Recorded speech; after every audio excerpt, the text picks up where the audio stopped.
The ruling coalition in Senegal has claimed victory in Sunday's legislative elections, but the opposition has rejected the claim. They are hoping the elections will result in the ruling party losing their parliamentary majority. The opposition also wants to curb any ambitions President Macky Sall may have for running for a third term in office. Now, for more on this story, we can go across to Sam Bradpiece standing by in Dhaka. Good morning to you, Sam. Both sides declaring victory last night, but the results aren't out until Friday. So what's going on here?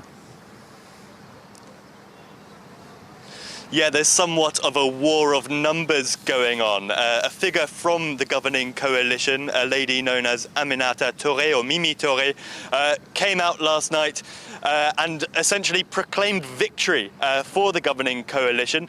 This was immediately refuted by the opposition, who called on their supporters to go out into the street in places like Dhaka, in places like Saint Louis, and secure what they saw as their own victory in this electoral contest.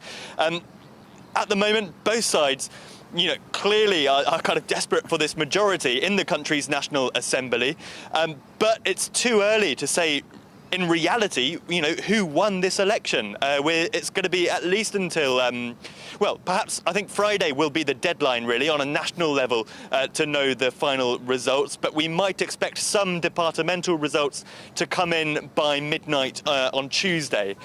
For now, though, any kind of forecast as to the composition of the next National Assembly, it's pure conjecture. And Sam, how important are these legislative elections? The legislative elections are important in a couple of senses. Firstly, the National Assembly kind of has the final say on any legislation proposed by the executive branch of government. That's the presidency. Senegal has a presidential system.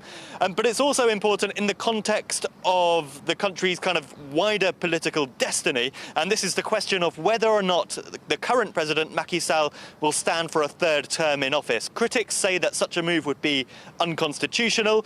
Macky Sall himself has said he wouldn't give his verdict on whether or not he would stand for a third term until after the definitive results of this legislative election come in. Sam Bradpiece, thank you very much for that. Sam reporting there from Dhaka.